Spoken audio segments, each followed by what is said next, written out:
Whereas Vedic science, the Vedas, the Rig Veda and all this, and the Upanishads, which was the sort of spiritual traditions, the Vedic traditions, and that was supported by the Upanishad text. That's sort of like the classic, the Bhagavad Gita, for example. All this had been around in India for thousands of years before the Buddha came along.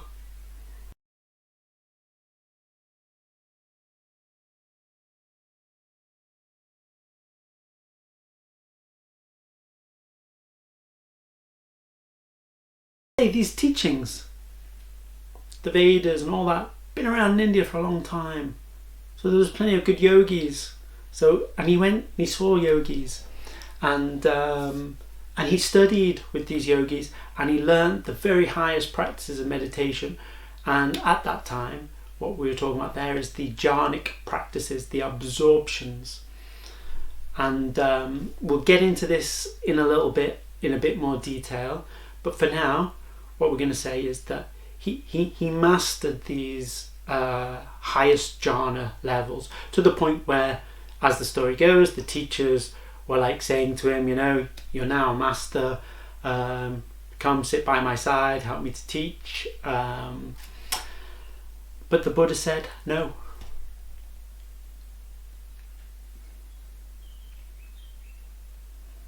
Why did he say no? Because he hadn't found in these teachings the source of what it was that he searched.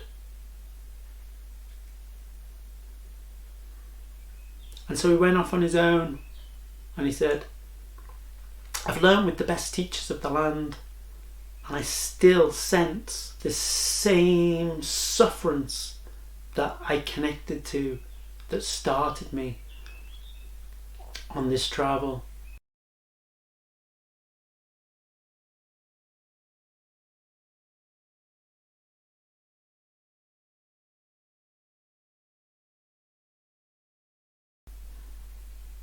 And it became clear to him that yes, going into these deep absorbed samadhi, concentration, jhanic states, they are transformative.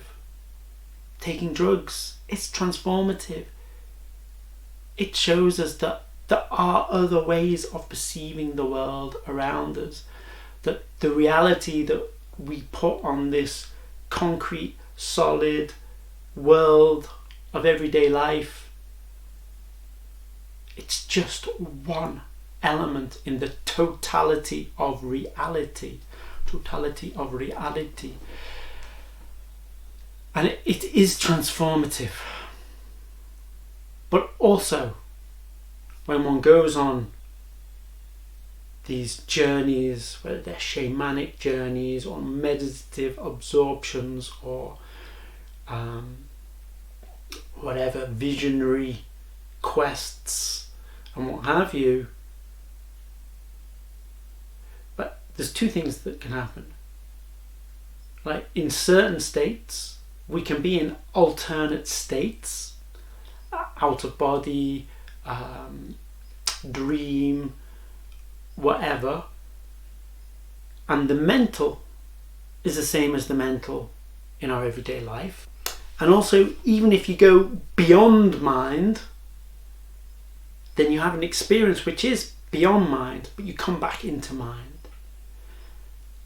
And Buddha, as we shall discover, was actually just an amazing psychoanalyst. And it was that he was looking at. He was looking at this fear, this craving, this mind. When he saw these three sites, he reacted, and he saw how the mind was reactive. And at the base of that, he sees these three poisons: craving, aversion, and delusions. Say, craving, I think one of the classic ways of saying that is not getting what you want and wanting what you can't get. I think I got that right.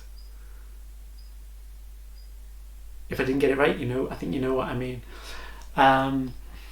So greed, hatred, craving, desire, delusion. What's that? That's sometimes that's one that's a little less. We all know what it is to be in desire, in craving, in aversion, fear, hatred, delusion. This is more like when we're off in fantasy. What's the film?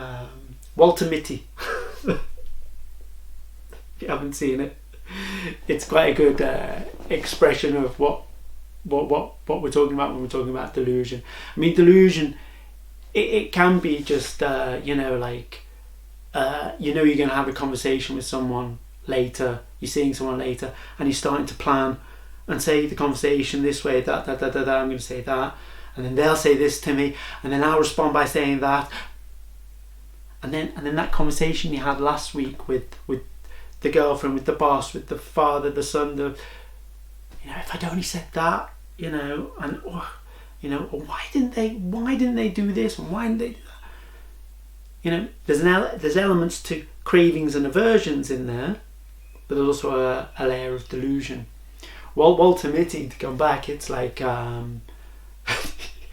he's doing something, and the next minute in the film he's walking up to the girl that he fancies, and I don't know what he's doing, he's saying some beautiful things and this and that, or there's this guy who's maybe competing for the affections, or I don't know exactly what the storyline is, I completely forgot it, but the next minute he's doing super martial arts, karate, kung fu on the guy, and the next minute someone's coming in and they're going, Walter, and he's like figé in French, he's rooted, he's stuck, he's in trance, he's entranced, he's completely lost in his mind, and he's like, what?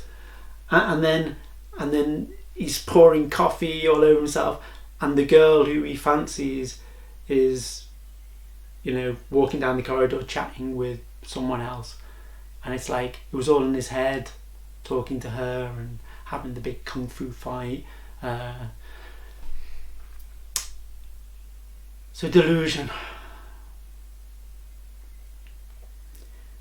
Very easily we can get embroiled in fantasies,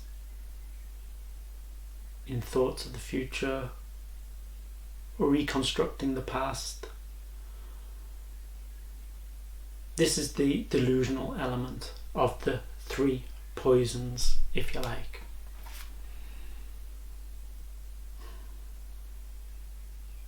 And I'm just reflecting now in the moment, but I'm just wondering how much of those three poisons are sort of necessarily embedded in those three sites of seeing the old age guy.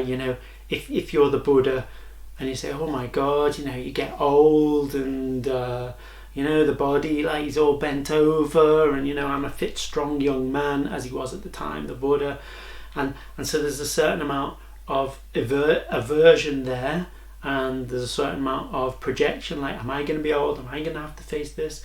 Etc. Then he sees the sick guy, and he sees the degeneration of it, and that builds, and then death, that's the final frontier, isn't it? Fear of death. So people have got different concepts of what meditation is. But for the Buddha, he actually talks about, I think in one of his parables, it's like, he's like, if you've got a poison dart, someone shoots you with a poison dart, what you do? You want to get that dart out as fast as possible. And what we see when we meditate is that these three poisons, craving, aversions and delusions, are like a poison dart to the system. What happens is we contract energetically, we change into a denser, duller, tighter resonance. I'm always going to talk about resonance, because at the end of the day, what we are is we are all energy. We're all vibrating, and and this is what meditation is about. This is why sound is such an important thing in meditation, because it is all about vibration and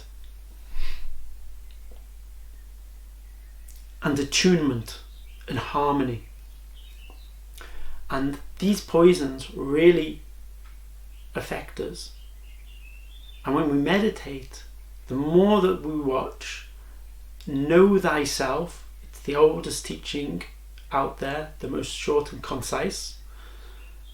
A lot shorter and more concise than what I'm doing. But as we get to know ourselves, we see that as these mind states arise, what happens internally is contraction and maybe disresonance, if that's a word. Contraction, is it contra-action? Is it contra against action when we contract? Possibly.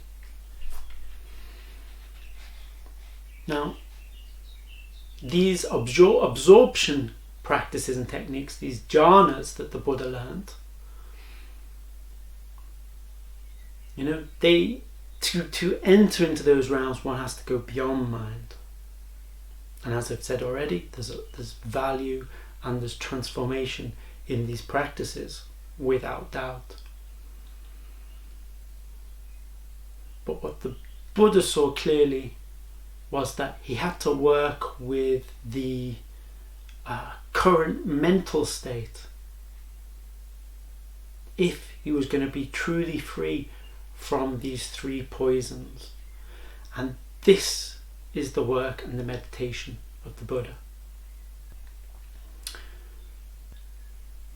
And one way in which we kind of know that is like the Buddha enlightenment Buddha, if you like, the enlightenment Buddha.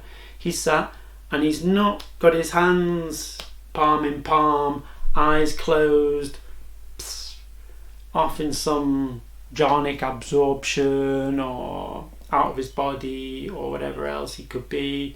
He's actually got his eyes open, and he's got one hand touching on his knee, touching the ground, fingertips touching the ground. The Buddha is present. He's here. He's in this world. He's in this physicalized space that we all inhabit. He's right here, right now. And that's important. And so what he saw was that there was a way of being in this world where those poisons are taken out of our way of being. So he saw that this was the suffering. This is Four Noble Truths. He saw the suffering was the mind, was these three poisons. Very specific. This is the practice that the Buddha sought out. How to take out these three poisons. To be truly free. To be truly available to the world that we are in this moment, all around us, now, today.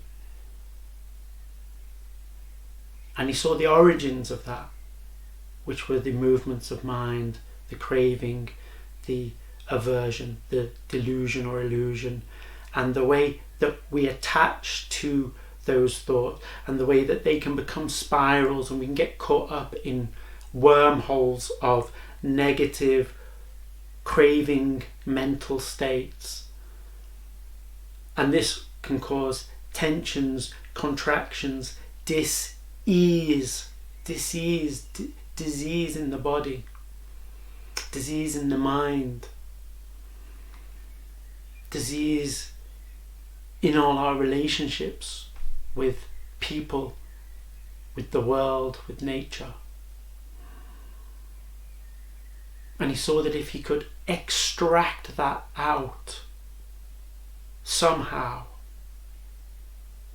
then there was a way where one could really live in a free, liberated way in this world, having genuine interactions, and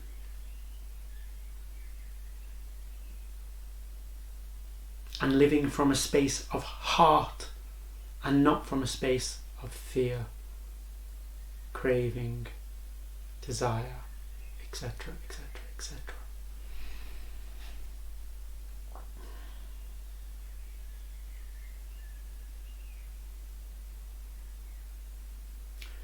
Yogas chitta vritti nurodaha.